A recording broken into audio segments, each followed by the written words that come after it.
Ladies and gentlemen, good afternoon. Let's try that again. Ladies and gentlemen, good afternoon. Permit me to make a slight shift in the order of the program by requiring that the prayer comes first, and then we go into the introductory remarks. So I want to ensure that all of the participants, especially for the first part of this program, that they are currently in the hall. So I want to ensure that Ms. Vivian Miller is present. Okay. And we are looking for Principal Malloy, who should be making her way here, and the members of the choir present. We want to have smooth sailing when we commence. Choir members are here, Mr. Okay. And of course, Mrs. Barrett, Paula. Okay, very good. So, just awaiting the attendance of Ms. Malloy, and hopefully the chairman of the Board of Governors, Mr. Grantley Stevenson, will be here as well.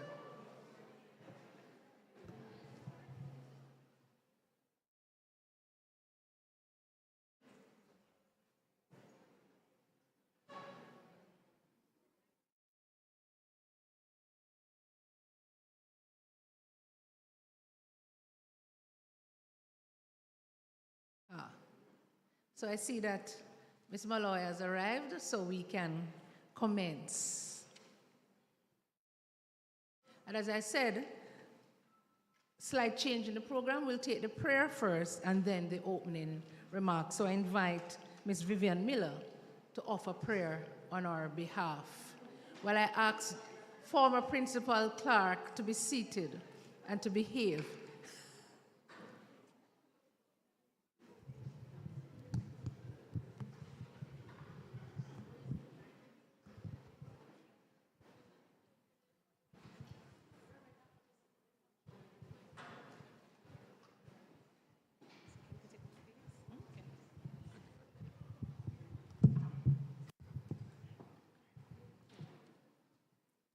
Good afternoon, everyone.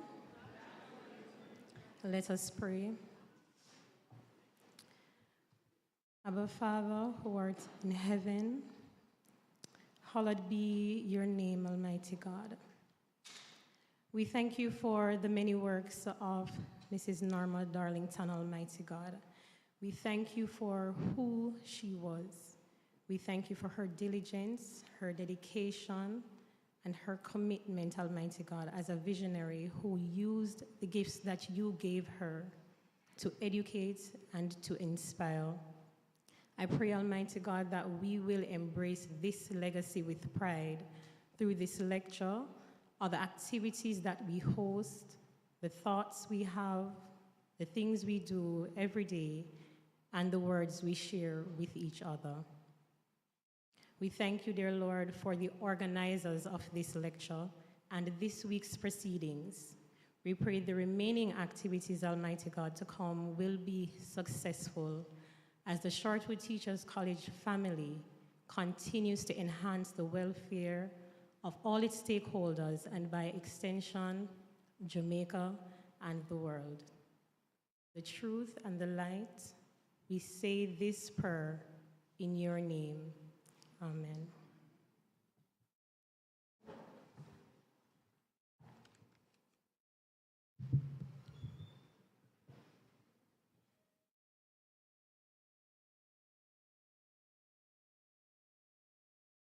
Mr. Grantley Stevenson, Chairman of the Board of Management, Shortwood Teachers College, Ms. Nadine Malloy, Principal, Shortwood Teachers College, our presenter and lecturer, Professor Vereen Shepherd, specially invited guests, in particular alumni and former principals, and Mr. Darlington is usually here, and if he's here, we especially welcome him to this lecture.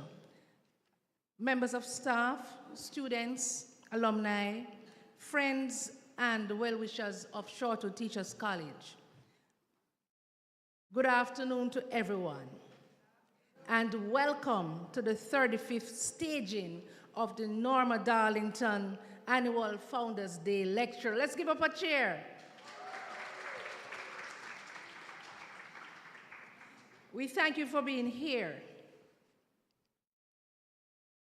Just by way of a reminder, lectures serve as a vital educational tool designed to convey knowledge, to engage the participants and provide context within a structured learning environment.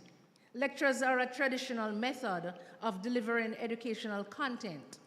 Their purposes can be served to centralize core content, provide expert guidance, provide conceptual framework and foundations. Lectures also provide historical and theoretical context, and of course, to provide motivation and engagement for us all. Today's topic, or the lecture topic, is Education for Advocacy, Shortwood Teachers College and the Making of a Reparationist. Whether you are new to this topic or revisiting it, your presence, no doubt, will enrich the discussion. Today is about learning together.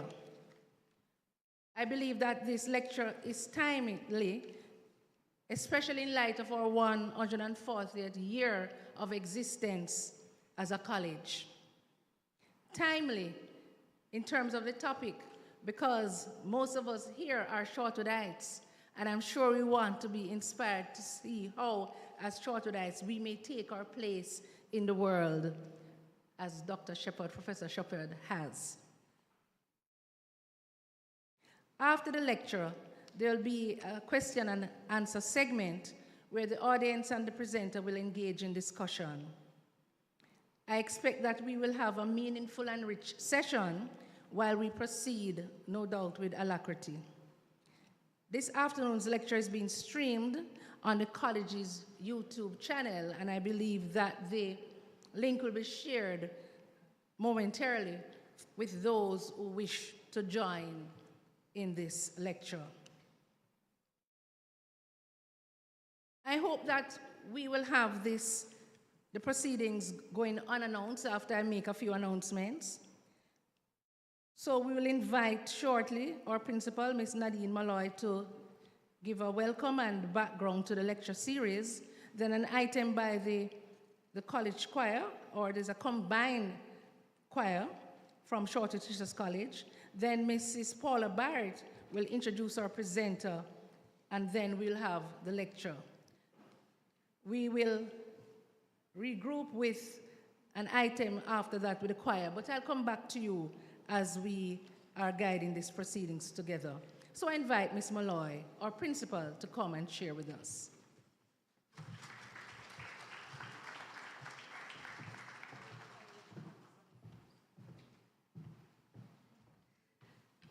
Thank you very much, Reverend Dr. Mrs. Downer Messias, our practicum coordinator, principal lecturer.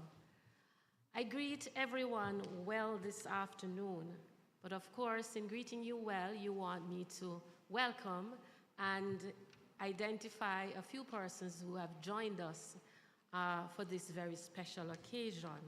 We are in our Founders Week of the 140th anniversary of Shortwood Teachers College under the theme, Embracing the Legacy, Repositioning for the Future. And we have not just selected that theme because it sounds good. We have selected a theme because it is meaningful, and that is exactly what we're doing at this time. So on your behalf, I would like to welcome our guest lecturer this afternoon, Professor Vereen Shepard, someone with whom I've worked fairly closely for a number of years. And Vereen, you will be happy to know that we are far advanced in beginning the plans. I don't know if you can be far advanced in beginning plans, but it sounds good, to create a mini heritage park here at Shortwood. And we had Peter Francis, the brother of Susan Francis Brown, here yesterday morning, having discussions with us about how we, give a nod, or perhaps a little bit more than a nod, to our heritage. Of course, we have our past principals here. If I may be allowed to be a little informal, Mrs. Foster Allen, who was an education officer when I was a young teacher, and I can tell you, gentle people, I was mortally afraid of her and the standards that she brought to the table. She has done well in shaping many of us. I also want to welcome Dr. Christopher Clark, a past principal, and also a colleague with whom I've worked quite closely. I have another former supervisor of mine, a more direct supervisor, and she did strike some fear into me too. The president of the Past Students Association, Mrs. Elaine Ralston. She was my regional director. Welcome. We also have, and I probably will get into some trouble naming names, but we also have a very good friend of mine. She was a colleague principal at the secondary level up to 2 years ago, Mrs. Heather Reed Johnson. She's the principal of the St. Hilda's Diocesan School for Girls.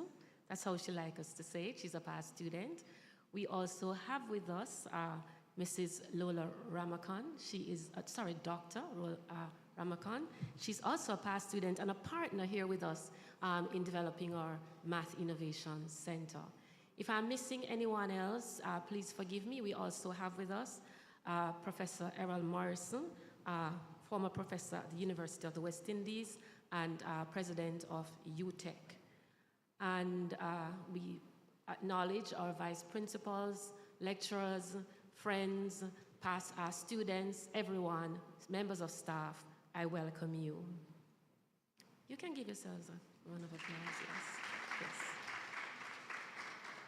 Much is written about the lecture in the program, so I won't go into detail, but just to say that we honor past principal Norma Darlington as we go into this, what I consider, and of course it certainly is, intellectual discourse. It is something that we want to make sure that we keep alive at Shortwood Teachers College. We need to understand where we are coming from, and we need to shape where we're going. And the only way to do that is through research, through conversation, through interrogating who we are, where we're coming from, and where we're going. That repositioning of the future that we have been speaking to, it is certainly a legacy that Shortwood Teachers College has withstood the test of time with. And the baton has been passed to us. It's no different. We are making sure that we keep that alive. So when someone stands here another 50, 140 years from now, they will be saying, you have done well, we have done well in our leg of the relay.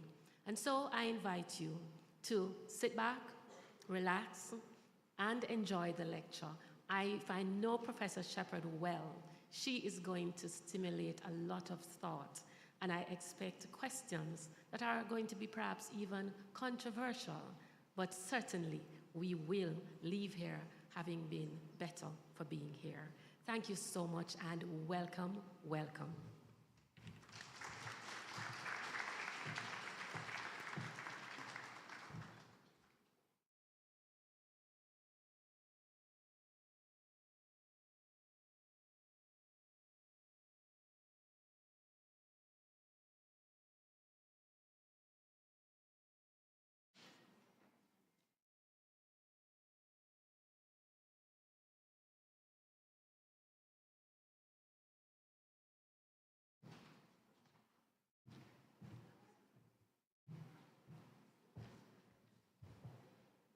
We await the item from the combined students at this time to provide us with entertainment and inspiration.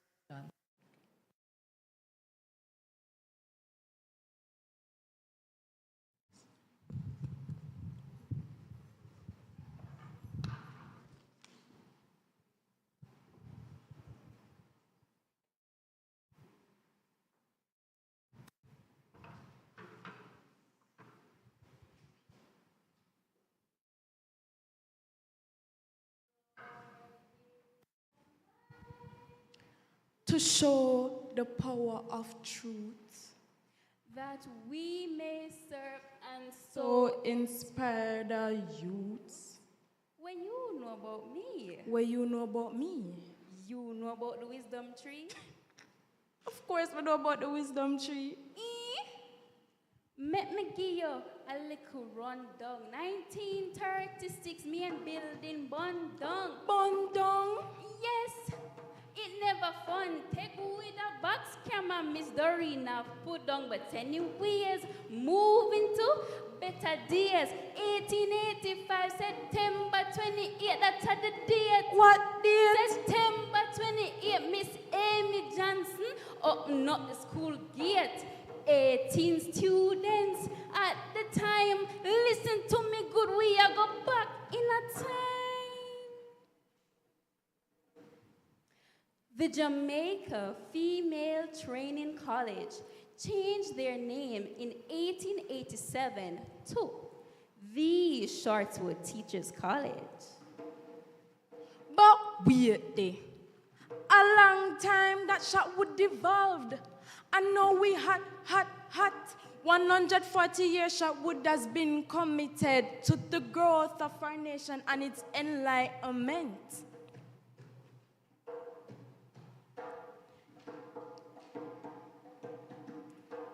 In the year 2001, the Shortwood Teachers College started to accept male applicants.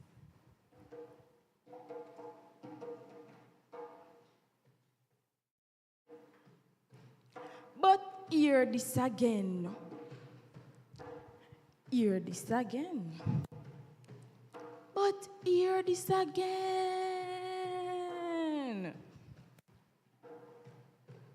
Miss Darlington had the brilliant plan of the early childhood education. Early childhood education. Yes. But not only that, our principal now, she's doing a whole heap of great things. We have a math innovation room filled with gadgets our students can use. Plus,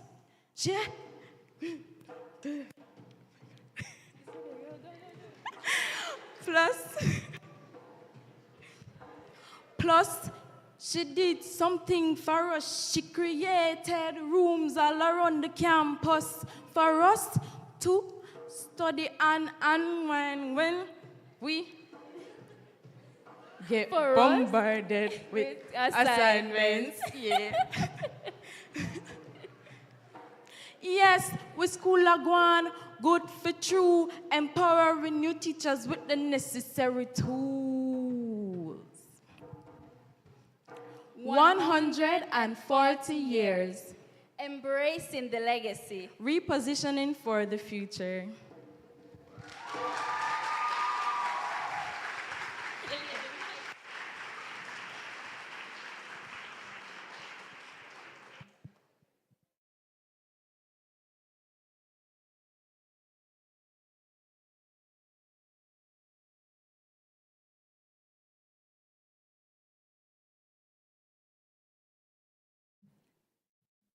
Good afternoon, distinguished guests, faculty, students, and alumni. As we celebrate Shortwood Teachers College's remarkable 140-year legacy of educational excellence, it is my great honor to introduce our presenter for this year's Norma Darlington's 35th Annual Founders Day Lecture. Professor Vereen Shepherd represents the very best of Shortwood's tradition of nurturing transformative leaders. A proud daughter of St. Mary and a graduate of our own halls, Professor Shepherd has risen to become one of the Caribbean's most distinguished scholars and advocate for social justice. Currently, Professor Emerita of Social History at the University of the West Indies, she holds a PhD from Cambridge University and is an honorary fellow of Jesus College, Cambridge. Professor Shepherd has broken barriers as the first Jamaican and first Black woman of African descent to chair the United Nations Committee on the Elimination of Racial Discrimination in its over 60-year history. As a vice chair of the CARICOM Reparations Commission and former director of the University of the West Indies Center for Reparation Research, she continues to champion justice on a global scale. Her numerous publications and her 12 years of hosting Talking History on Nationwide FM have made Caribbean history accessible to generations.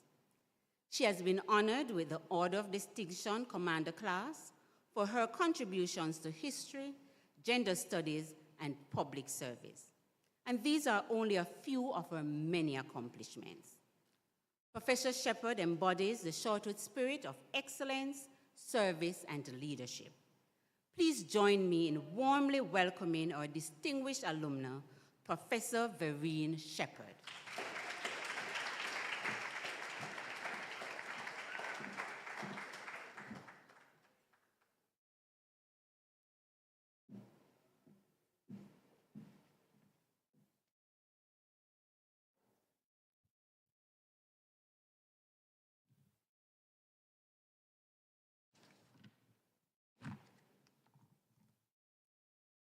Thank you very much for your warm welcome. I greet the principal, my friend, Nadine Malloy. We got up to a lot of mischief at the Jamaica National Heritage Trust because we like to contest the canon. And you can look up that concept some other time. But Principal, I want to stand on the protocols you've already established and just say greetings to staff, students, distinguished guests, especially our past principals, and to say good afternoon to everyone. Thank you for answering back. Most people don't do that. Let me say how very honored I feel to have been asked to deliver this 35th Norma Darlington Founders Day lecture under the theme Embracing the Legacy, Repositioning for the Future. I join you, principal, and others in paying tribute to the late Norma Darlington, who embodied the spirit of the ancestral women of Jamaica, who left us a legacy of learning from the past in order to shape our present and our future. In her tribute to Norma Darlington, on her passing, Professor Elsa Leorini captured an essential characteristic of this phenomenal woman, stating among other attributes, and I quote, "Her energy and wisdom and her creativity and commitment to the education of Jamaicans of all ages was particularly noteworthy. She was particularly committed to the education of women and girls, be it at the secondary or tertiary levels. As a Shortwood past student, I was also shaped by the passion and commitment to the development of women's education by the women who taught me during my time here. And I won't tell you how long ago that is, like donkey years ago. Among the women on staff I admired and from whom I learned so much were Mrs. Moore, who taught social studies, Mrs. Wright, who taught English, and I have to tell you a little story about Mrs. Wright. When I went to the class first, I sat at the back. I'm shy, you know. You see me standing up here? I'm very shy. So she gave us an essay to write about what our experiences were like during our first few weeks at the college. So when she came back now, she was a very serious, anybody remember Mrs. Wright? She was, Miss Corodos, look at you. Good to see you. She was very serious and she started to talk about how we did and everything. And everybody's known, oh God, we get C or D. And then she said, but there is this one student, and I'm going to read her essay. So everybody's saying, I wonder who that now? We're listening. I nearly dropped down when she started to read my essay. I nearly fainted, in fact, because, anyway, it was flagged as the best essay. And after that, I was moved to not exactly the front row, but near the front row, because I don't want to sit in the front row. I was a bit shy. Anyway, that was something else. And I recall Mrs. Leslie. You know that Mrs. Leslie is still alive. She's about 101 years old. And she calls me from time to time. We talk history because she passed on to me her passion for history, building on the foundation of St. Mary High School's history teacher, Miss Ford. But Miss Shirley Ford, now Thompson, she married a geography teacher. And, and Mrs. Leslie were not my first history teachers. That honor goes to my late mother, Ruth Lynn Mighty, who explained to me why the district in which I grew up, though Hopewell on the land title, was called Africa. Well, today I'm so happy that I can say I come from Africa. I was born in Africa. Christopher, you know that. That's where we come from, right?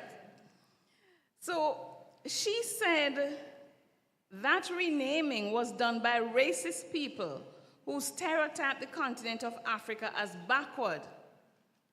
And so they made comparison between what their view of Africa was and our reality growing up in my Africa. No running water in the pipes, no electricity, only home sweet home we studied by. You young people don't know anything about home sweet home. Young people, put up your hand if you know home sweet home. Well, if you're going to survive hurricanes and the darkness in our country, you have to get a home sweet home. So no electricity, only home sweet home, no good roads, and no buses or cars to take us to school.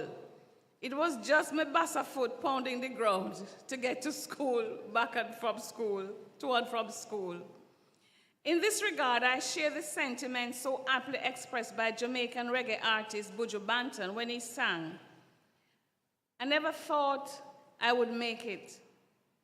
Then afterwards, they mistake it sure. It's not an easy road, and many see the glamour and the glitter, so them think a bed of rose. Me say, who feels it knows. Lord, help me sustain these blows." The point is, we honor where we're from, but we needn't be trapped by our circumstances. We need to rise above our circumstances, and I think I did that. And I honor all who helped me along the road. Yeah, man, clap them. And because I was told that I live in Africa, I started to take an interest in history from those days when I was little. And recently, I wanted to know more about Africa. So I visited several African countries, but I wanted to know to which African country am I really connected. So I did the DNA test, AfricanAncestry.com. I speak today, therefore, as a descendant of the Tikar people from Cameroon who were taken against their will to Jamaica. And I also pay respects to my great-grandfather, Alexander Mighty, who was born into slavery in 1829. He was the Cameroonian that we heard about. I honor the enslaved persons who worked on Hopewell Plantation in St. Mary. That was my district called AKA Africa. Long before it became a land settlement, who renamed Africa by race, was renamed Africa by races, and where I later grew up. So I want to honor some of the women and men who worked on Hopewell Plantation, owned by the Grants, but later on was mortgaged to the Hibberts, and they are the ones who collected compensation money for that plantation. So I want to honor Kuba, Mimba, Sue, Delia, Wanika, Ben, Ned, James, Cyrus, and so many more. The beauty of being a historian and studying the UK is that I was able to go to the UK National Archives and to find out all this information, not only about my district, but about so many issues in Jamaican history. So I have learned that a member, as I just said, of the Hibbert family in the UK got compensation of £6,338. That's over £5 million in 2019 value. For the 428 enslaved people on their property, while the enslaved got nothing but freedom, important as freedom is. It was the preparation to understand this history that I received at St. Mary High School and at this college that made me a reparationist today. Mrs. Moore and Mrs. Leslie prepared me through history and social studies education to understand the roots of our civilization, the roots of our culture, the roots of our names, the roots of our classism and anti-black racism, the roots of self-confidence and lack thereof, but also the roots of our underdevelopment, due in no small measure to capture, colonization, genocide of the indigenous peoples, chattel enslavement on plantations owned primarily by the British, cashless emancipation and independence without a golden handshake or reparations. Such teachings allowed me to see both Europe and Jamaica in a new light. I was liberated from the rose-colored lens through which I used to view the UK, Mrs. Queen, and her family. The guests brought to the college to speak to us were equally inspirational, and I hope you have been meeting such, inspirational people from the society, not only your inspirational lecturers here at Shortwood.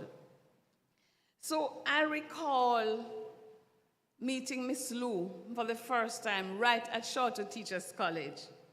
From the moment Miss Lou walked on the stage, I don't think it was here, it was the old auditorium, and started to laugh and perform in her signature bandana outfit, I became an advocate for language reclamation as reparations.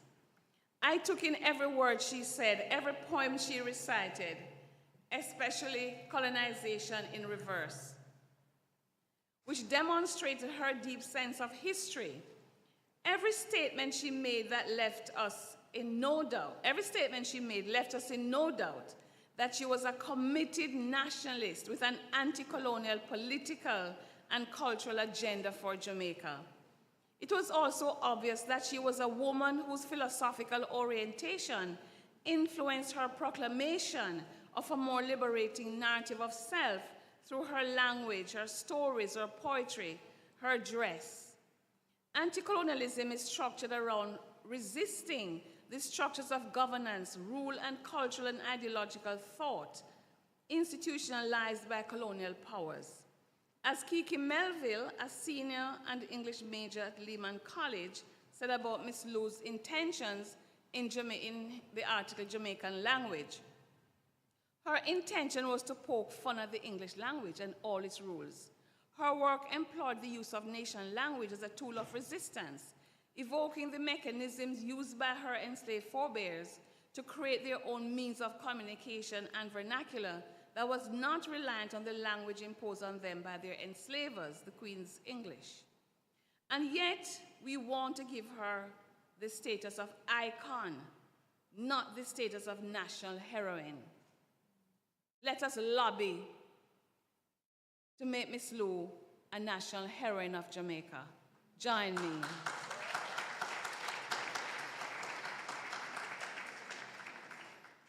And all of them maga smaddy, where they go on like fatty sin. All them there, where they fast with me, I left them to dumpling. I instantly fell in love. It was as if the rebel in her found the rebel in me. By the time I went to the University of the West Indies and was exposed to the writings and teachings of the late Camille Brathwaite and Douglas Hall, and read the writings of Elsa Gavaya and Walter Rodney, I had to say, thanks to the history I learned and the history I had to unlearn while here at Shortwood Teachers College. While some in the society regard history as an irrelevant subject, there is an opposite view in the society that history has an active cultural and political role because of its relationship to national and regional identity.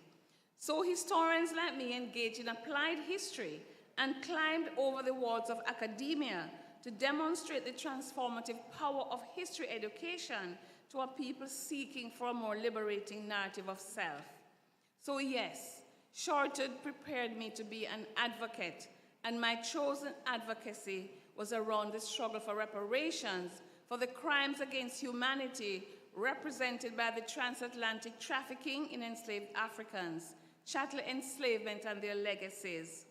Now, none of these lecturers said, I'm educating you to be an advocate.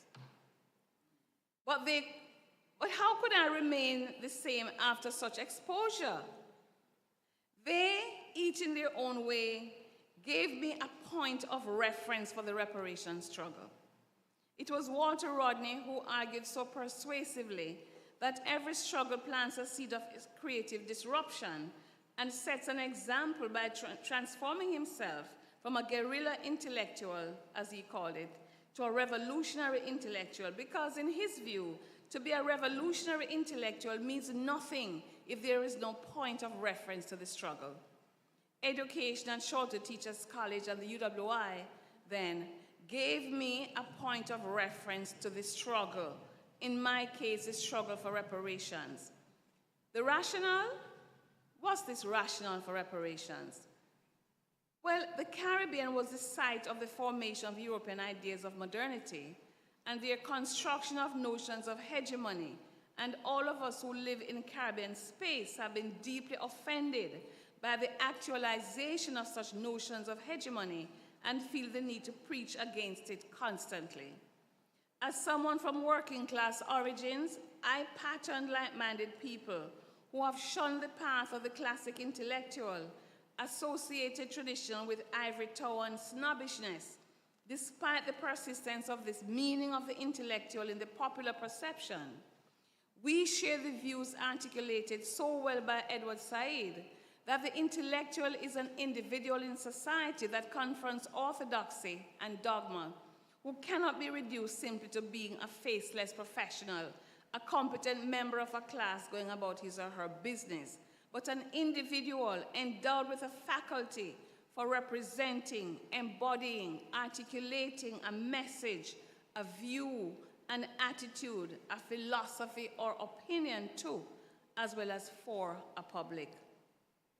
Edward Said said that the intellectual must hold to certain universal standards of truth about human misery and oppression, despite his or her national background or class affiliation, that sometimes the public intellectual must be prepared to be an exile, to be marginal.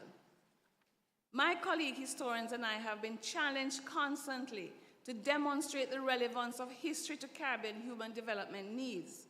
So history education made me a reparationist and repositioned me for the future, which made it inevitable that I would embrace Bob Marley's words, and I paraphrase, I refuse to be what they wanted me to be. I am what I am. That's the way it's going to be, because Babylon's system is the vampire. Since 2013, I have furthered my advocacy around the issue of reparations by joining the CARICOM Reparations Commission established by the heads of government of CARICOM, and CARICOM's work has helped raise international awareness and built a global movement for reparatory justice. The blueprint, the 10-point plan, also provides a transformative agenda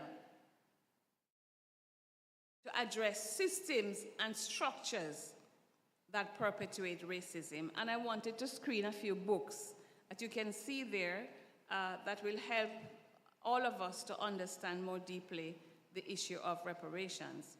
And I'm going to donate 3 of them at the end of this talk. So, so how do we define reparations? Well, as you can see, I don't need to read it, you can all read and write. But generally, it's a word which means repairing a wrong that has been done, at the root of it, repairing a wrong that has been done. And why reparation and what is the blueprint? Well, I think slides 6 to 9 will kind of help you to understand that. But I will say a little bit more about the rationale as I go along. And the blueprint is a 10-point plan, which I'll elaborate a little bit on later on. So, but I think I have to give a little context to answer the questions about what's reparation, why am I involved, and so on, what's the blueprint. So CARICOM's reparations demand addresses the enduring effects of colonization, genocide of indigenous peoples, and African chattel enslavement, and is rooted in the quest for justice, financial compensation, and sustainable development. For over 400 years, European powers profited from the transatlantic trafficking in enslaved Africans and the systematic exploitation of the Caribbean's human and natural resources, leaving lasting socioeconomic scars. Indigenous communities were decimated and in some cases erased, while an estimated 15.4 million Africans were forcibly trafficked to the region, denied their humanity, and subjected to the racialized laws of chattel enslavement that treated them as property. These historical crimes continue to have an impact on the development of Caribbean nations. And the atrocities are unbelievable. And you'll see, well, that's it, okay. That's the branding iron. Imagine developing an instrument with the initials of the owner, putting it in fire and searing it on the skin of a human being. But then they didn't think our ancestors were humans. And the next one, I think, is the gibbet, where they put people in it and stretch them. Really horrible. Next one. Further atrocities. The sexual exploitation of women. And my male students say, what about, yes, it happened too. But overall, the sexual exploitation of women. So these were some of the atrocities that were committed against our ancestors. So the reparations movement honors the struggles of enslaved and post-emancipation free Africans and their descendants and pays homage to Pan-Africanism and Pan-African movements and Rastafarianism, which call for justice and repatriation. Economists and leaders like Sir Arthur Lewis, Sir Ellis Clark, and Dr. Eric Williams laid the intellectual groundwork for reparations, framing it as a moral and economic debt owed by Britain and Europe for the Caribbean's underdevelopment. CARICOM's 10-point plan for reparatory justice, influenced by these thinkers, articulates this demand within a socioeconomic development framework. It also honors the anti-colonial, anti-slavery heroes and heroines who did not accept European oppression uncomplainingly. Indeed, resistance was a constant feature of the period, and processes of conquest, colonization, chattel enslavement, and post-emancipation atrocities. Indigenous peoples and Africans, chattelized or free, put up resistance at every stage of their exploitation, sexploitation, and dehumanization by colonialists. These acts of resistance range from everyday forms of defiance to large-scale wars, all of which contributed centrally to the eventual abolition of chattel enslavement in the region. In the case of Jamaica, these freedom fighters include Queen Nana, Mountain Lucy of the Maroons, Mary Ann Reid, who held a bashment downstairs her employers' establishment. They didn't know, but that was a venue for planning wars. And those of you who are from Hanover or have people in Hanover, the Argyle War of 1824 was one of these wars in which Mary Ann Reid was involved in terms of her planning and support. Others were Ann James, Eliza, Jane Whittingham, Wanika. Several women were called Wanika. Chief Techi from St. Mary, and Sam Sharp of Jamaica. And I want you to look carefully at the slides that will come up now, showing you how they suffered because of their anti-slavery commitment. If you could, yes? Just an idea of the executions, the flogging, the imprisonment. But our ancestors waged wars of resistance and other forms of resistance every single day, every year. And if you do history, you will become familiar with some of those wars of resistance. Despite emancipation and regional political independence, sustainable development continues to elude the countries in CARICOM, mainly due to historically established inequality, underdevelopment, and continuing poverty. Under international human rights law, particularly the UN Declaration on the Right to Development, Caribbean states assert their right to equitable growth and poverty reduction as a rationale for fighting and lobbying for reparations. The reparations claim seeks formal negotiations with the UK and Europe to address this long-standing historical and economic injustice. The Caribbean's call for reparations is rooted in centuries of systemic oppression by European colonial powers, marked by crimes against humanity, including genocide, enslavement, and colonial exploitation. These crimes, particularly those perpetrated from Columbus's arrival in 1492 to the present, have left lasting social, economic, and psychological damage in our region. Crimes against humanity, such as mass murder, enslavement, deportation, and systemic racial oppression against indigenous peoples and enslaved Africans, represent a profound affront to international legal orders and human dignity, warranting prosecution even decades after they occur.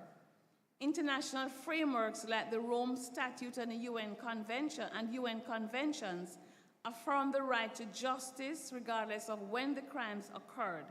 They have no statute of limitations. A crime against humanity has no statute of limitation. That's for those of you who want to say it happened long ago, so where we are better. We have to better.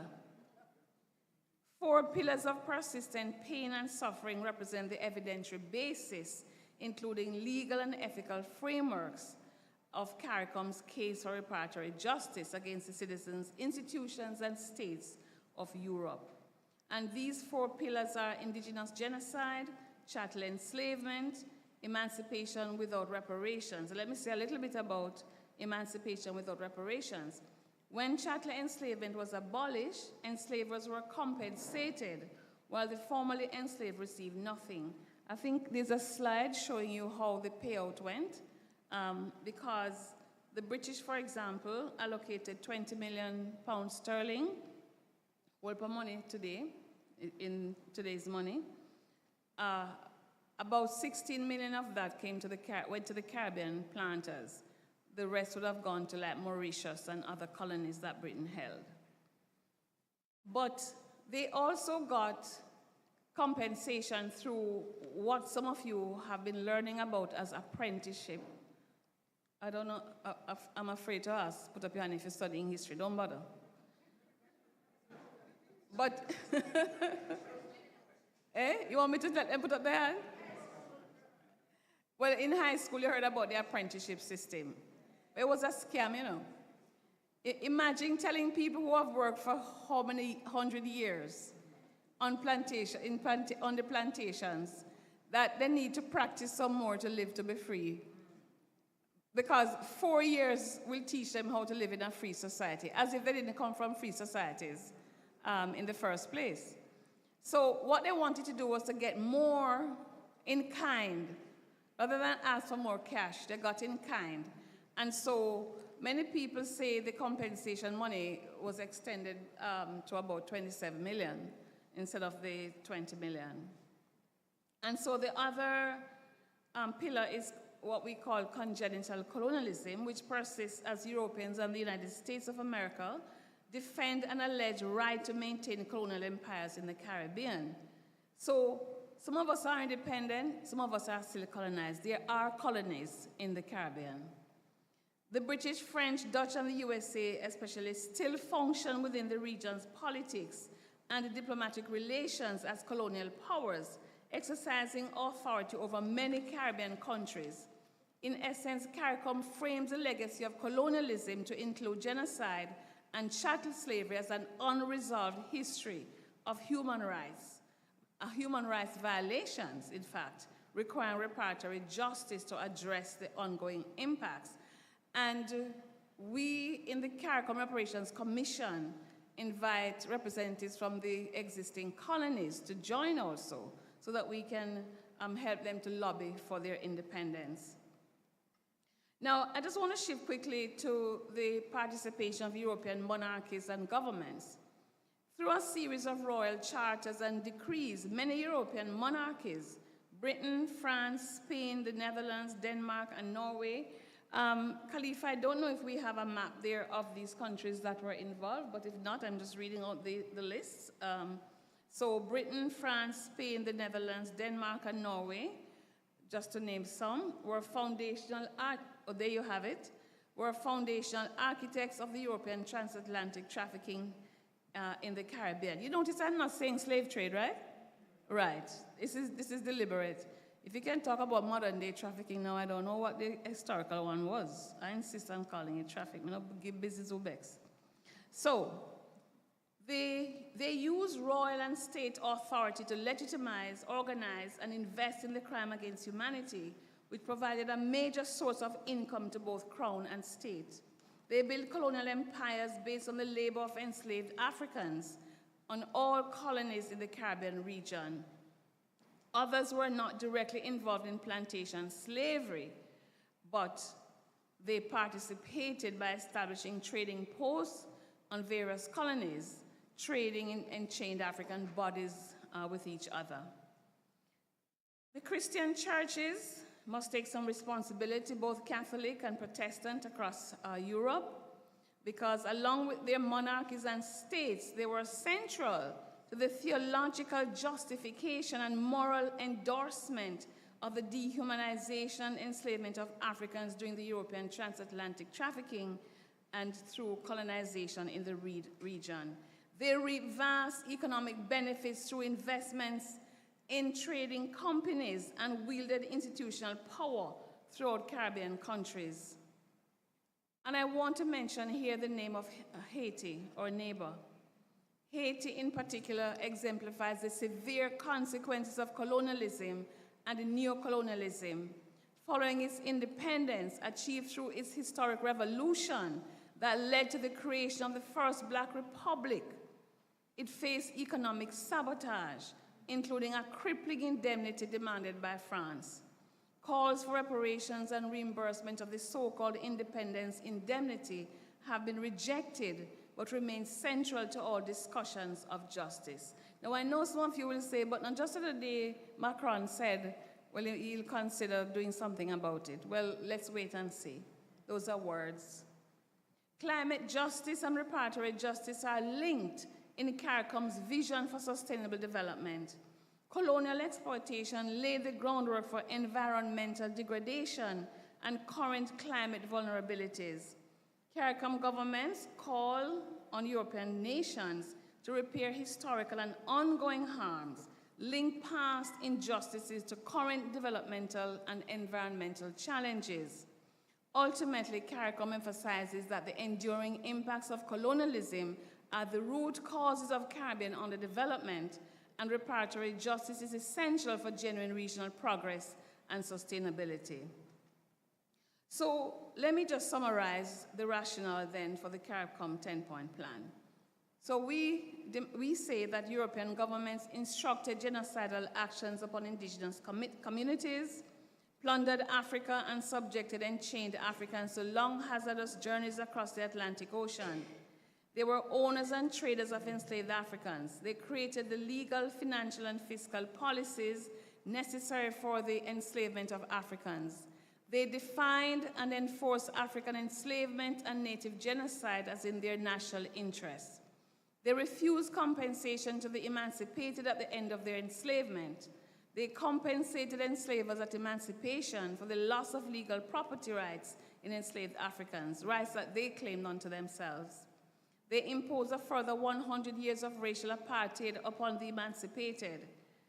They imposed for another 100 years policies designed to perpetuate suffering upon the emancipated and survivors of genocide, and have refused to acknowledge such crimes or to compensate victims and their descendants.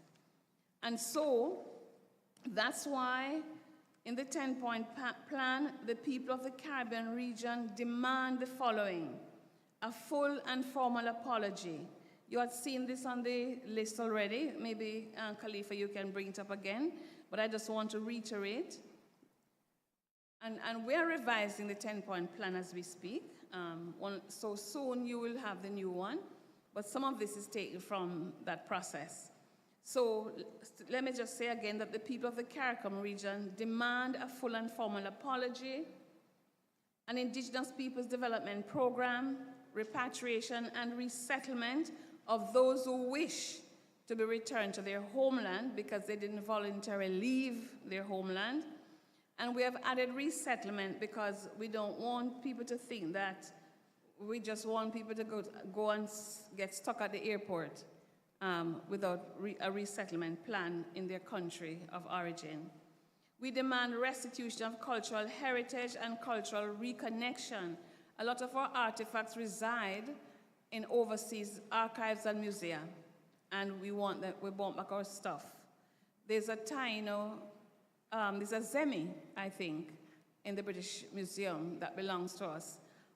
When I went to the National Archives recently, the archives at IOJ, Institute of Jamaica, they showed me one, but they say it's a replica that was returned, not the real Zemi. We want back our Zemi. We demand repair of the public health crisis. COVID-19 showed up the vulnerabilities.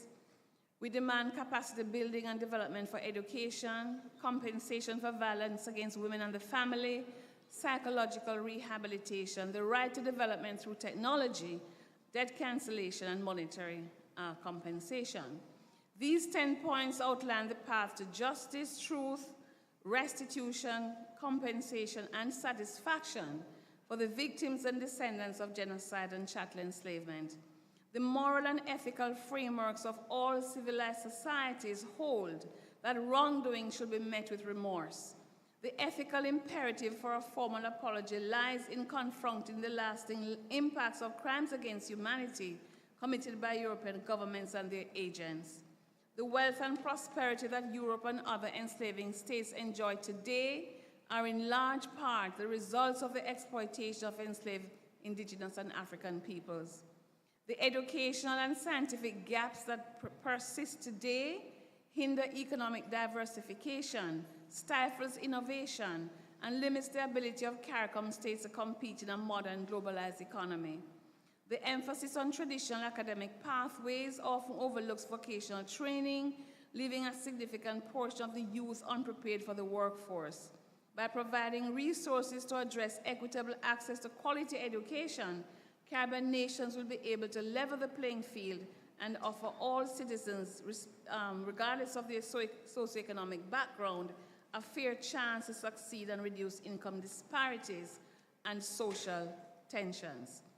And we are also insisting on debt cancellation and monetary compensation, the return of the compensation money in today's values, because we think that that will help to give a push to our economy. Debt, often very high interest debt, is suffocating Caribbean countries which receive no development support at independence. And yet, you know, I have read through the parliamentary papers in the UK that at least one member of parliament supported our leaders when they went there to negotiate a golden handshake at independence, reminding everybody that Britain's wealth was due to the extraction of resources from the Caribbean. So CARICOM therefore demands monetary compensation for European states, monarchies, churches, institutions, corporations, and families involved in the commission of crimes against humanities, of genocide against indigenous peoples, the enslavement of Africans and related legacies of continuing harm for their descendants. Millions of Africans were subjected for over 4 centuries to the human rights violations of European enslavers. This included their loss of liberty, endured pain and suffering, loss of life, unpaid labor, gender-based violence, and the violations go on. So when you see the monument to the Zong in St. Elizabeth in Black River, I don't know how many of you have gone there, you will realize, you should ask yourself, what was the Zong and why is it here? When you talk about atrocity, you have to think of the Zong. 1781, it arrived in Black River, having gone off course, and the crew claimed they were short of water and said they had to jettison some of our ancestors. Threw 130 of children, women, men overboard. 10 men jumped rather than be pushed, suffering this indignity of being pushed. And so when we talk about violations of human rights, when we talk about atrocities, think of the Zong. And we know there have been historic reparations in the past. We talked about Haiti, but remember that Haiti and Israel serve as 2 visible examples of the role of monetary compensation as an integral part of reparations. Haiti's reparation went the other way. Israel was a recipient. So let me conclude. And maybe I should add, since we're in an educational institution, because I mentioned states and I mentioned churches and I mentioned families, corporations, companies, like banks, Lloyds of London, the old Barclays, and so on. But you know that some schools have to engage in internal reparation, though. Hampton, Monroe, they were established by money by enslavers. And now one of the enslavers is in the chapel, under the chapel of Monroe College. No. Something has to be done. When descendants have to walk over the grave of enslavers. No, wrong. And I think Hampton has done, through my lobbying, Hampton got tired of me and said, Lord have mercy, this shepherd woman. So they put up a monument, a sort of plaque, in honor of the enslaved people whose money allowed the enslaver to donate to the school. So at least that's something. Monroe, so they're not digging up the man, and that they're not doing anything about it. Manning's High School, I've written to them. Woolmer's, I've written to. JC's taking some action. But we are continuing, my colleagues and I are continuing to investigate the schools, because that must be part of your education. I'm not saying close the school. I'm saying honor the ancestors whose labor allowed money to be poured into that school to start it. And in the case of, yeah, clap me for that, yeah. And in the case of Manning's, you know, I looked at the will of Manning. It's out in RGD, everybody can go and look at it. So what he did was to say, these 11 African enslaved Africans and one Taino woman, one indigenous woman, and we know her name as well. Their labor from then on should be poured into the establishment of that school. So I'm calling on, I don't know, principal, educational council, or whatever you have as the overarching entity, to press these schools to at least recognize our ancestors, put up something to thank them for the fact that they can now be at those schools. It pains my heart, man. So let me conclude anyway, because you've been listening to me for a very long time. So to conclude, Caribbean societies today are shaped by legacies of genocide, enslavement, and colonialism, resulting in deep social and economic inequalities, class hierarchies, and institutionalized racism. The CARICOM reparations movement seeks to redress these injustices and promote sustainable development and self-determination for indigenous and African-descended communities across the region. In the end, as Sir Ellis Clark said in I think it was 64 though, he was at a conference on colonialism, and he said this as a Trinidadian. This is what he said. An administering power is not entitled to extract for centuries all that can be got out of a colony. And when that has been done, to relieve itself of its obligations by the conferment of a formal but meaningless because it cannot possibly be supported, political independence. Justice requires that reparations be made to the country that has suffered the ravages of colonialism before that country is expected to face up to the problems and difficulties that will inevitably beset it upon independence. Reparations advocacy has become the biggest campaign for the future. I can say that I have embraced the legacy and I've repositioned myself for the future. Have you? And can I call on you to join the army of reparationists? I think it was Peter Tosh who called on us to join the army.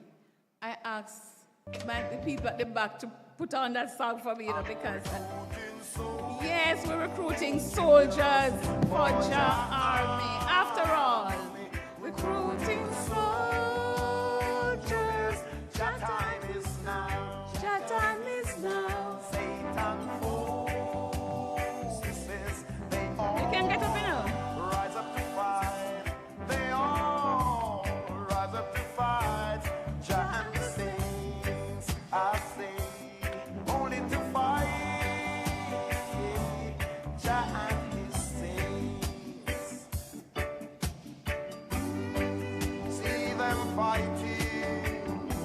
Against Jah children, see them slaughter them like slaves. Hear them come say, Jah is dead, but they didn't show me his grave. No, no. So I'm recruiting soldiers for Jah.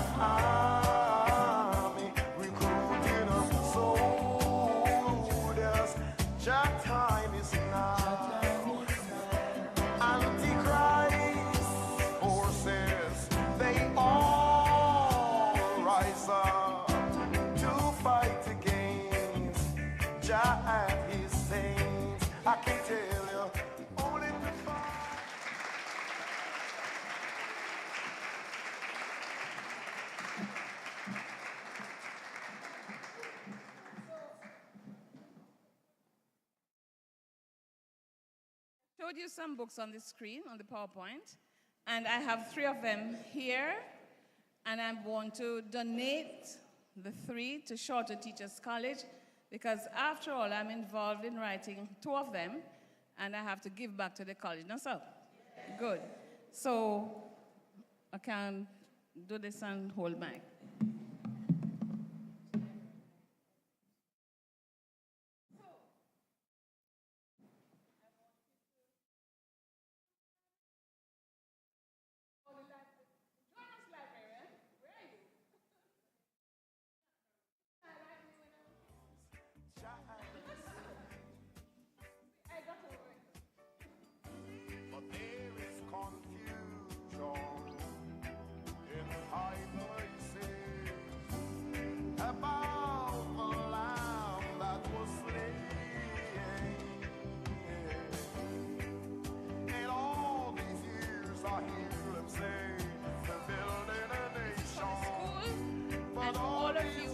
To join the army, you know where to find me, or if you don't know, somebody will tell you. So there you are. They can't say they don't have any books to read about reparations. Okay, thank you.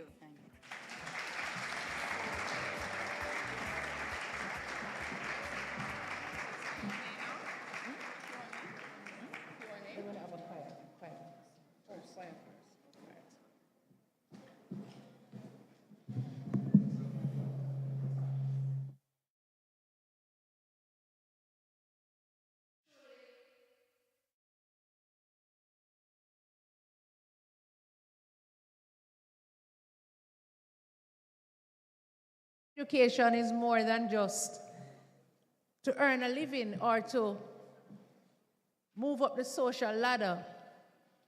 According to Paula Freire, education's purpose is to build awareness and to engage in what he calls conscientization. This lecture for us has awakened or reawakened within us a part of our history and a reminder that the struggle continues. A reminder that justice must never be relinquished. Justice must never be put aside. We are a proud people, and we must continue to strive to get what is rightfully ours. Before we take the questions, I invite the choir to render their another item.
Mike?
Time getting harder, still we're striving for better.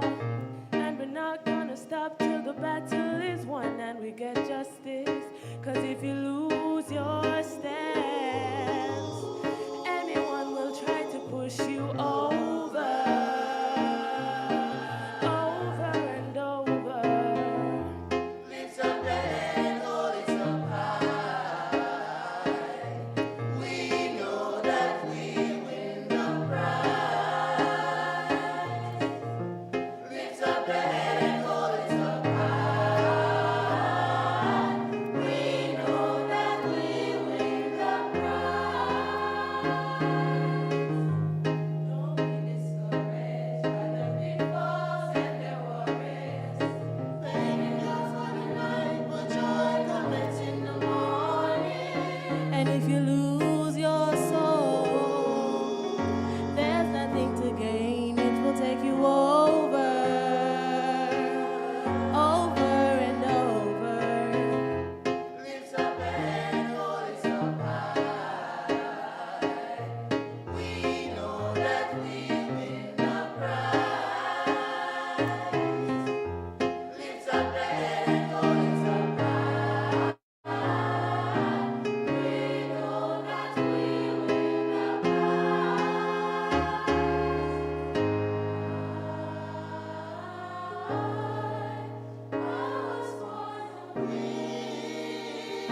what we offer to our students at Shortwood is a springboard and a foundation. What we offer you, we ask that you utilize it to go many places in this world and in this life. And Professor Shortwood truly has utilized what she garnered at Shortwood Teachers College to impact her world. I believe that it was indeed providence that you were born in Africa. No, God has a way of just aligning things. And I truly believe that it was not by chance. We're going to take some questions at this time, but I'm glad that in your presentation, Professor Shepard, you dealt with the matter of Afibada. Because the issue is, I remember when I was at UTCWI and we were celebrating Black History Month, and I placed some information and maps and all of that on the notice board. And one of my colleagues from another Caribbean territory, why are we bothering to do this? That is the whole issue. Some persons want to forget. But Israel have this thing, they say never forget. When it comes to the Holocaust, they don't want to forget. They want successive generations to remember. But in our case, we not only want to remember, we want action to be taken.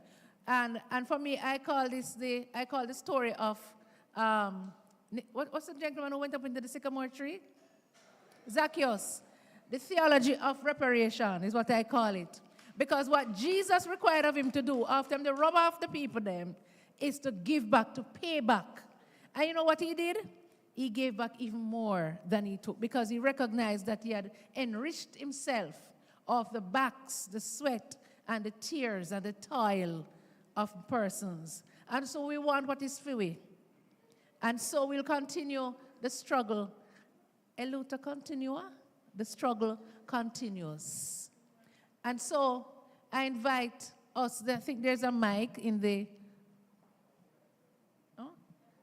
no, we don't want to go so far.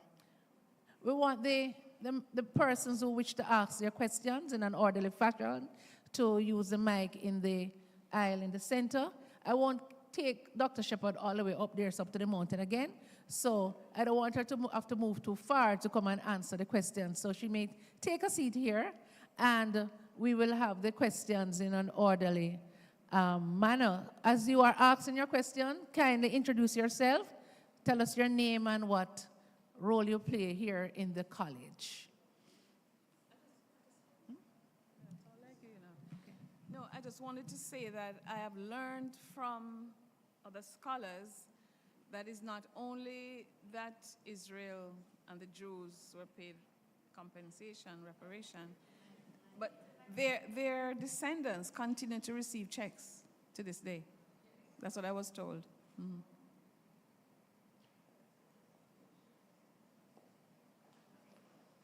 To elevate ourselves for the purpose of the streaming. All right? So for the purpose of the streaming, we have to elevate ourselves, I'm told. Okay.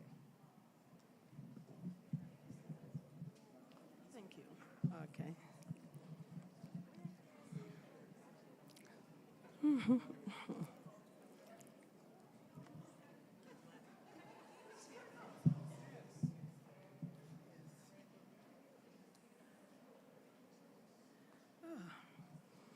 Good afternoon, everyone. Good afternoon, Professor. My name is John Waller from the Language Arts Department. Okay, so my question is this, and you started to speak about it a while ago, so I was like, it's a good segue into my question. We know that Israel have a program wherein they, wherever their Israelis are, they, at the government's expense, they bring them home to Israel. We have been talking about repatriation from His Excellency Marcus Mosiah Garvey. Can you speak to the program that are in place where the ordinary Jamaican who wants to repatriate to Ghana or wherever, what's the process? How does he get there? Welcome.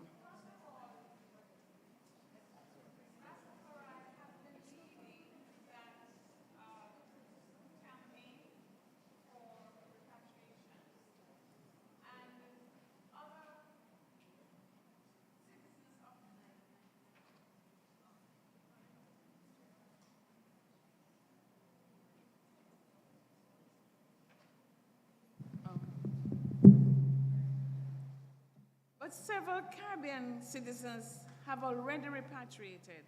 They're facilitated by respective African countries like Ethiopia, Ghana. And I think anyone who wants to do that should contact the Ministry of Foreign Affairs so that you can get information about the African country to which you want to repatriate. Because there's an African Union CARICOM, there was an African Union CARICOM summit in Addis Ababa earlier this month, and there was a recommitment to reparations. In fact, this has been declared the year of reparations, which include repatriation. So I think the willingness is there by certain African countries. You just have to find out which are the ones that are accommodating people who want to repatriate. And I think the government of Jamaica can assist in that. And a lot of Rastafari already know where they want to go and are going back. So there's Sashamani, the community in Addis Ababa. Have you ever heard about Sashamani? They call it Sasha for short.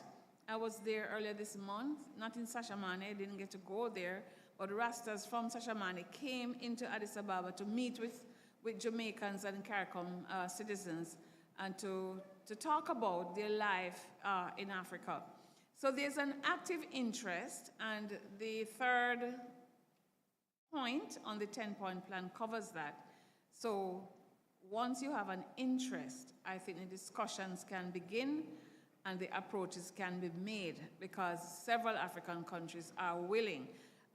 Several of them have waived visa. Let's say you don't want to settle right away, but you just want to make a connection and visit. Many African countries don't require Jamaicans or Caribbean people to have visas. So they are gradually making the steps and opening in the way. But this, as you say, it's a long-standing project. People have been going back to Africa for a very long time. I think Rita Marley settled in Ghana, yes. And others are there. I met Jamaicans in Ethiopia, not just in Addis, in Ghana, in Nigeria, in South Africa. So as long as the interest is there, I think an approach can be made. It can be facilitated, I think, in terms of knowledge by the Ministry of Foreign Affairs. And there's also, remember, there's a CARICOM Reparations Commission. The chair of that commission is the Vice Chancellor of the University of the West Indies, Professor Sir Hilary Beckles. So the chair can also be contacted in terms of giving guidance on how you go about it. But I'm always glad when there's interest. But before you go, you can do your own research, as I did, because I plan to visit the Tikar people of Cameroon, because we can claim the whole continent of Africa if we want, but if you want to be specific, through AfricanAncestry.com, you can basically narrow it down to the African country to which your ancestors were connected.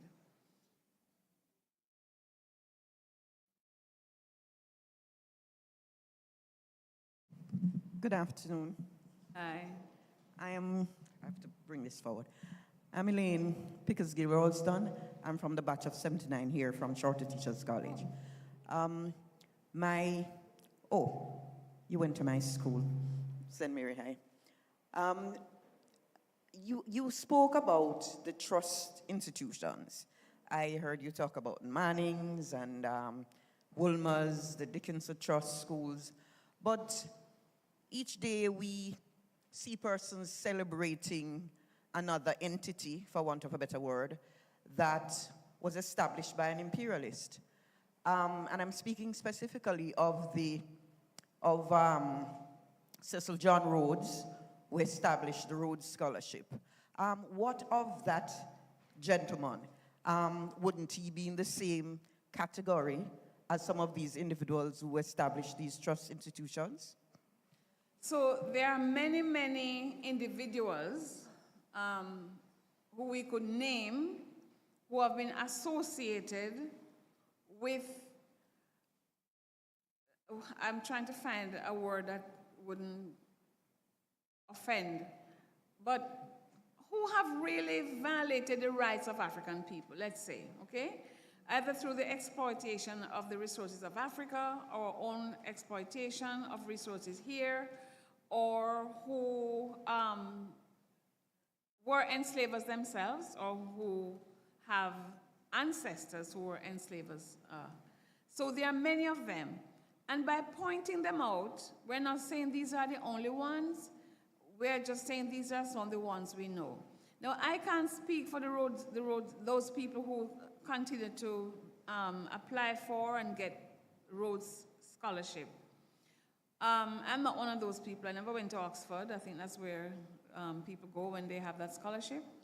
And I can't legislate for those who say, well, this is the only way I could get a tertiary education, and therefore I'm taking it because there's money owed to my ancestors anyway. In fact, that's how some people deal with it. They say, why shouldn't I take the scholarship and go? This is owed to me, so I have no guilt about it. So people have their individual approaches to how they deal with it.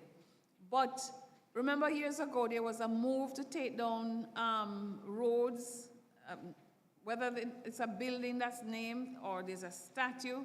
I remember a college in the UK, there was a particular college that started that campaign. And in South Africa, too, there were campaigns. But, you know, things ebb and flow. I haven't heard much about it now. But since we're in Jamaica, I'm saying, look around you and think about the schools that have benefited from the resources generated by our ancestors. And at the very least, show an awareness and put up a plaque, a monument, something to recognize that my school, my education is courtesy of these African people.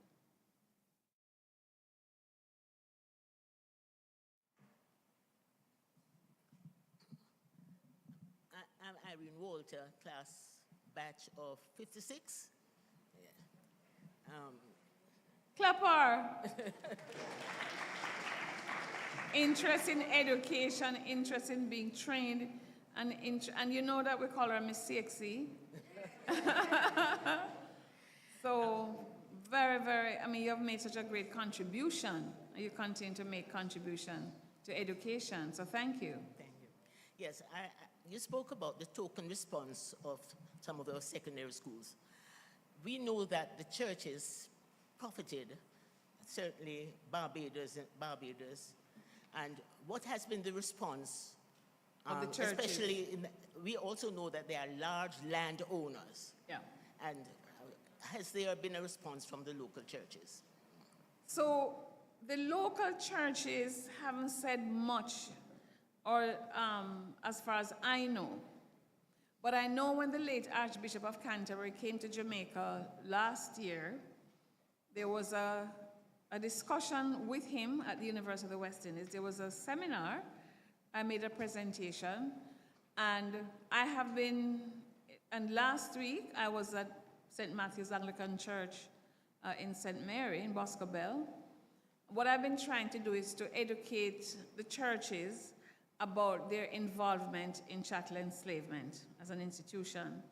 In the case of the Anglican Church, right now, I don't know how many of you are Anglicans or you go to church in the Anglican cathedrals, but those of you who may know this, the St. Catherine Cathedral, one in Spanish Town, what is it called? Oh, yes. St. Diego de la Vega and all of that, yeah.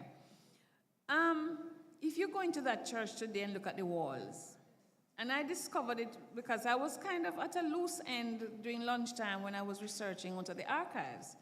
And I wandered into the church to see, let me see if there are anything of historical interest to me in the church. I think, so there are other Anglican churches too. They have the images of enslavers on the walls of that church. And my paper, and if you're interested, I can give you a copy of that paper I presented when the Archbishop came here. Because the Anglican Church has a lot to answer for. in terms of participation in slavery. You talk about the one in Barbados. I mean, they were branding SPG on the chest of enslaved Africans. And when some of the bishops were confronted, they said, well, we have to take things as they are. The enslaved Africans said, we're not taking nothing as them be, because we're going to resist, you know? So we have to call on the churches to, even if, I'm not saying that present congregations are responsible for anything. You're not responsible, but if you're in the church now, you can certainly call on the church now to engage in reparatory justice conversations, at least a conversation, about the parent bodies and what they did, and to try to engage in some advocacy here. I think the Baptists, I know there's a body called Craft, and I know that they are engaged in advocacy within our country here and abroad, because I know they visited the UK earlier this year or late last year. So my paper was called From Sinners to Saints, because I'm saying that they sinned against our ancestors and now they're venerated as saints on the walls of these Anglican churches. There's also Thomas Tislowood, who is buried in Savlamar. He was known for raping enslaved women and brutalizing them. One of his favorite punishments for enslaved men was called Darby's dose. What he would do is to get one enslaved person to defecate in the mouth of the other one, close it up for a period of time until he thinks the punishment was harsh enough. I went in search of his grave, you know. I wanted to talk to him. But they said that the Savlamar Anglican Church expanded over the grave, so I couldn't find him if he stepped on the grave. But if you read the book In Miserable Slavery by the late Douglas Hall, you will see what atrocity means in terms of sexual violence under chattel enslavement. So women, you have a case for reparations. You have a reason to join the movement. I'm saying that the Anglican schools, right? Those schools that are Anglican or established by Anglicans, they can show some concern, start a local reparation club, do something, because I think at least the history of what happened should be known by those who go to the Anglican churches today, because it was mainly them, you know? They didn't become involved in any anti-slavery movement until very late. And they own. But the Archbishop, the late Archbishop of Canterbury apologized, and the Anglican Church has put forward a sum of money. Now, people are saying it's not enough, but it's a gesture. So the movement continues to work with the Anglican Church over what is enough and what is not enough. Hello, Brian. Say hello to Brian Royce. He's from a very important reparation advocacy group called the Repair Campaign. So welcome, Brian. Thank you for making it.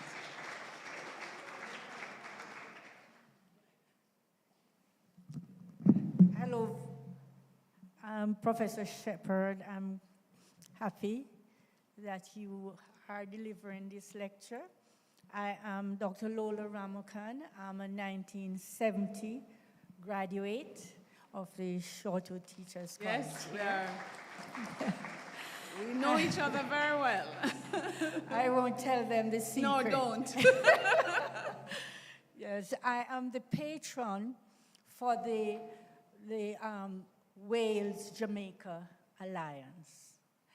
And we are heavily involved in having financial and other support for the Pennants community, because the Pennants family owned the estates from bordering St. Anne right down into Denbigh. Yes. Yes, and the Penryn Castle in North Wales was built by Jamaican slave owners, as it were.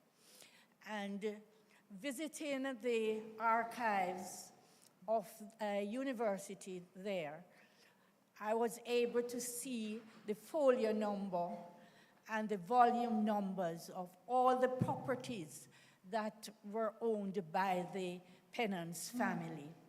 And you have mentioned in your lecture about a number of institutions receiving, whether funds or whatever, from families of slaves and from institutions like the Lloyds Bank. How is the reparation movement looking at this by way of the sum that they are claiming, whether this would be considered, whatever is donated now, as a part of what they are claiming? Yes, and that's a very good question, you know, because there is some concern that those who are stepping forward to say that my ancestors were involved in chattel enslavement in Jamaica, they owned this property or that property, and I think there's an active reparation group for Pennance. I've met some of them. The concern is that they are deciding what the sum should be and what the investment should be. So I think there should be a discussion around it. It shouldn't be one-sided. So all the parties should come together and decide.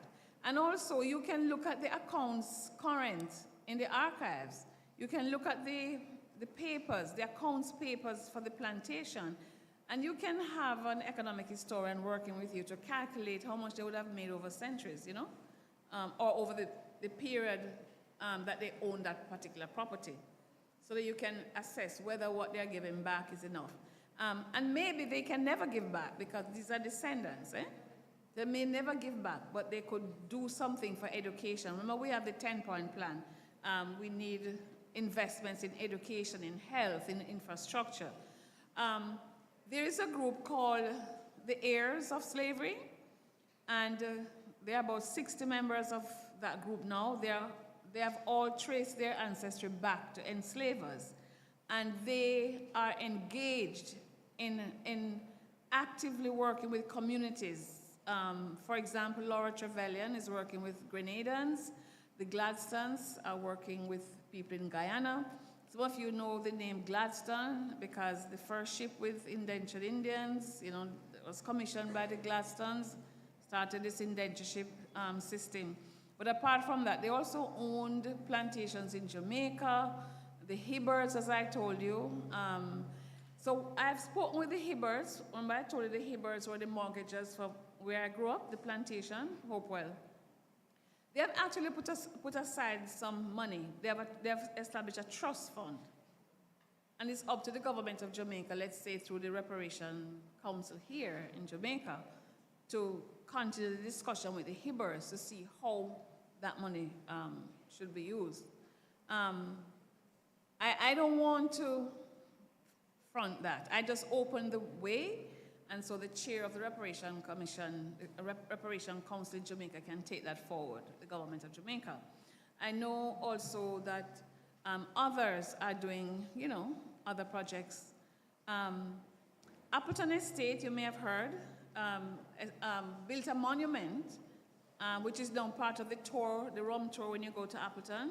The Center for Reparation Research was given that contract to do the history of Appleton, to see how they were connected to slavery, because people were complaining that when they go to the tour, they hear nothing at all. It was sanitized.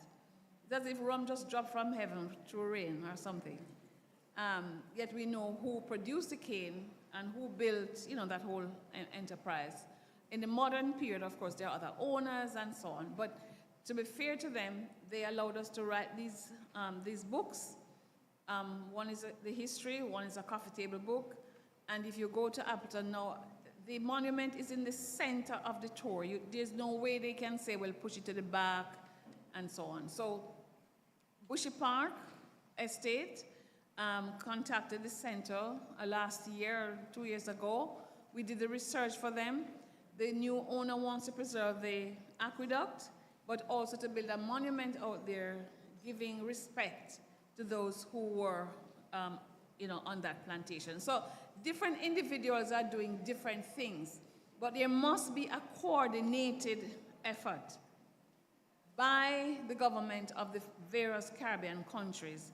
And I know the repair campaign is working with some of these governments too in working out how they can help in terms of bringing forward development through reparatory justice projects.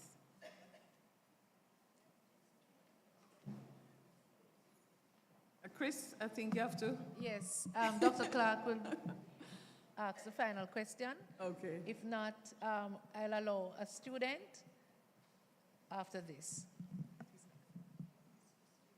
But I hope the students are seeing why it's important to study history, though. You know, your knowledge is opened up, your understanding of the present is opened up so much. And some people, for example, I remember in the UK, there was this argument that we shouldn't peer into our past, stop peering into the past. And my answer, I mean, because I lived in the UK for some time, I don't know who peer into their past more than Britain. Every year they peer, every month they peer, November they peer, you know? So we have a right to peer in our past if we feel for peer too. Yes, sir. Yeah. My St. Mary brother. Good afternoon, everyone. Yes, I'm from St. Mary, but I think it's also important, Prof, that I point out to them that in 1989, Ethel Weber conferred on me Shortwoodship. Oh, yeah? Okay, then. Thanks for the information. Just for the records. I thought you were going to remind them that I had spoken at Highgate Gospel Hall. I gave them a reparation lecture way back before reparation was in vogue. Very good. Very good. We need another one. Yeah. So I think, and what I consider an irrefutable argument has been made for reparation. There's no two ways around it.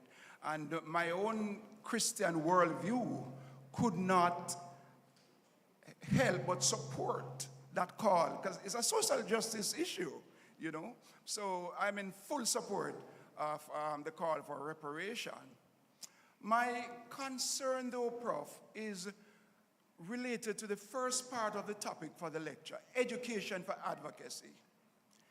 Because I remember in the 60s and 70s, maybe even early 80s, there was a fervor for social justice issues. I joined marches. I locked down the university. Sorry, I didn't, but I was part of the group that locked down the university because we had issues. Yes. And we wanted them addressed. I bemoan the fact that that seemed to have died. And I wonder to what extent this capitalistic ethos has contributed to the absence of advocacy. The quest for that almighty dollar, the quest maybe even for survival, I don't know, but we're more in search of things rather than advocating for such things as reparation. What do we need to do as a society, as an education system? I'm still a part of the system. What do we need to do to rekindle that fervor, to rekindle interest in other than things for myself? But the thing, you know, Chris, there's nothing wrong with wanting money. And it's a means, in fact, to poor people's upward social mobility. So I don't, and we have always had a capitalist system, right? That is how we are in this position anyway, because of the colonizers and their capitalistic enterprises. So I don't blame the search for money, for upward social mobility. I think people have a right to do that. What I blame is our education system. I'm sorry, teachers and Shortwoodites. The education system needs to ensure that history education is a mandatory part of the curriculum.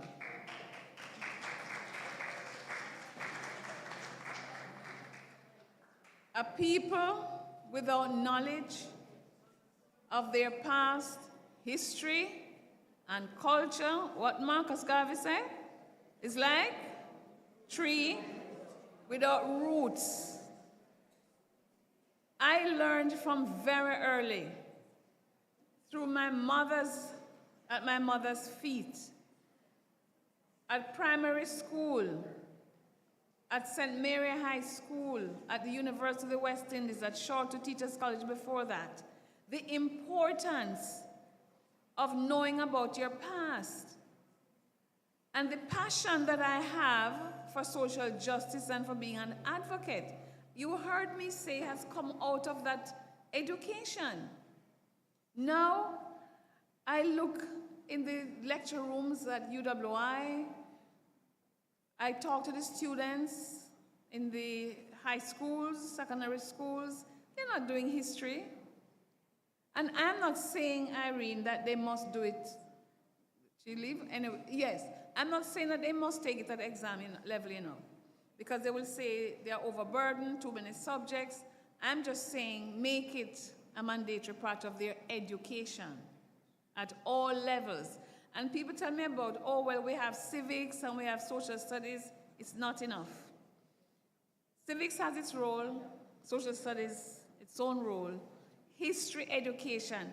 You cannot understand why you should be an advocate.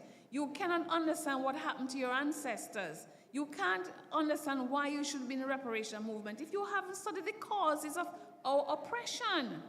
You must study the causes of our oppression, and then you will become an advocate and you will have a social conscience.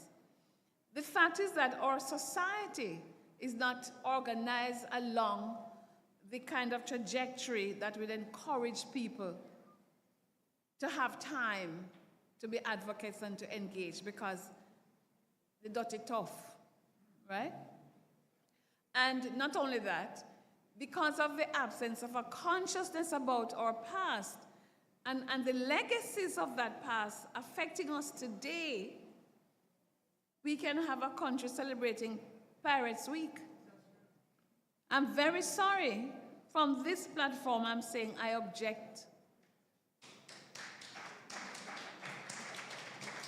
And I'm sure I'm going to take up myself during that week. I'm not staying in a country that do that for that week. No, sir. You're celebrating enslavers, debauchery, people who traffic our ancestors. I was in San Andres, Colombia recently, and I spoke with people who were down there as a result of Henry Morgan and all of this. We are not getting the kind of education to make us aware and to live as advocates for social justice. Yes, ma'am. Okay, good afternoon, everyone. So based on your response to the last question, can you share examples of advocacy projects that could be led by Shortwood Teachers College students that reflect reparationist ideals? Okay. First of all, lobby for history education that everybody must do. Sorry, principal, fast in business. Then I'm saying, as I said to high schools when I go around to high schools, form a club. You can form a reparation club and then get affiliated to the National Council on Reparation. Contact the Ministry of Education, the Ministry of Culture. I don't know if there's a new name. Has the ministry been reorganized yet? Well, okay, so I know it as the Ministry of Culture, Gender, Entertainment of Sport, Minister Grange. And it's Minister Grange who appoints the Reparation Council of Jamaica. Remember, there are 15. So there's a CARICOM Reparations Commission, which is executive. With Professor Beckles, I'm a vice chair, there are 2 other vice chairs. But then there's a CARICOM Reparations Commission of about 20 people, because every country has a chair, has a reparation committee. So that's why we had a schools lecture series when I was director of the Center for Reparation Research. And you can also align yourself with the Center for Reparation Research at the University of the West Indies. So these strategies, I think, would help you to become advocates. But I'm telling you, when I learned history, I thought, oh my goodness me, no, sir, me not take it so. I have to become an advocate for social justice through teaching. Okay?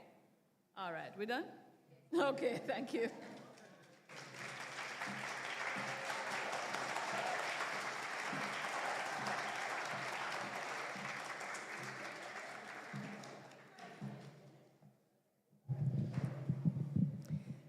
Professor Shepherd may have concluded her presentation and answering questions, but we know that the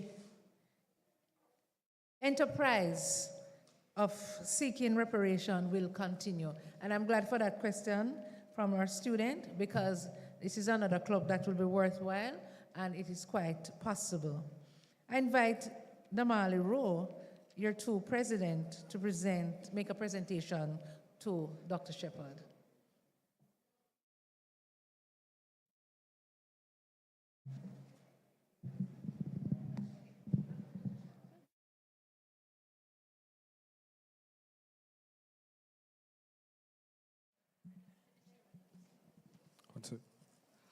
Good afternoon, everyone. So, Dr. Shepherd, on behalf of the Shortwood Teachers College, we thank you for sharing your time, your wisdom, and inspiration with us. And your words have truly encouraged us that in our education system, this is the time where we need to really look at for the advocacy and reparation. So I want to thank you, and may God continue to bless you. Thank you very much.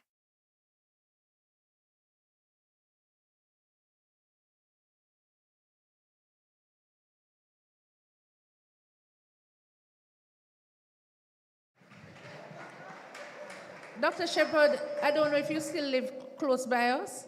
You still live close to the college? Okay, I remember that when we used to have the music room close to the commissary, you used to complain about the students blowing, the EC students blowing their fee. You remember that? That wasn't you. I remember, I don't know, Dr. Coe can back me up. Well, thank you very much.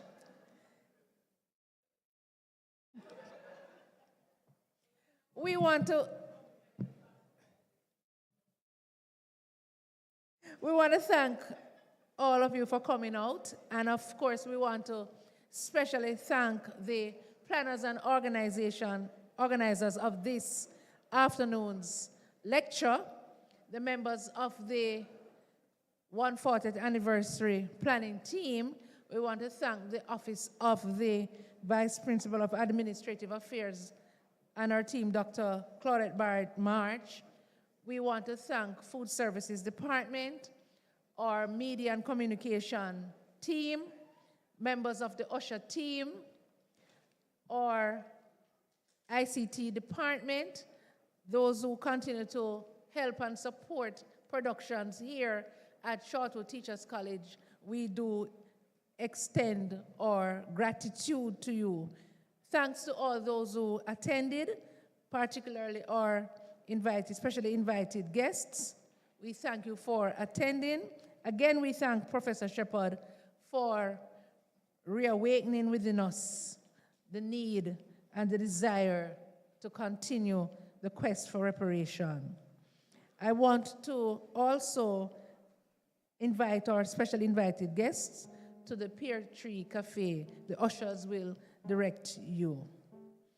I invite us to stand as we sing the college song, followed by the national anthem.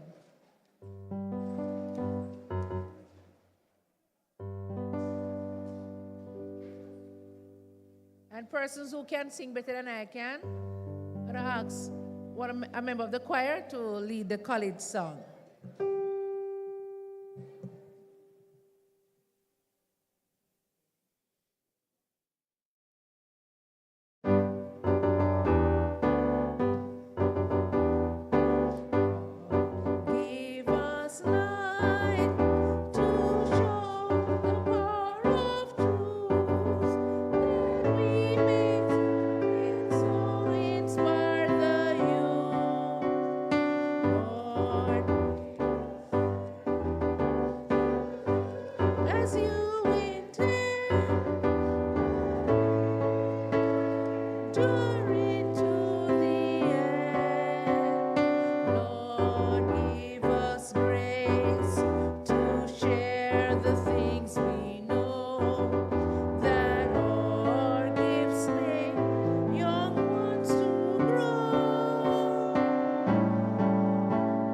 Shortwood will teach of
I believe that when the national anthem is being sung, we do both verses. One verse for the instrumental, so we have to sing both verses.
Have a good rest of the afternoon and God bless you all.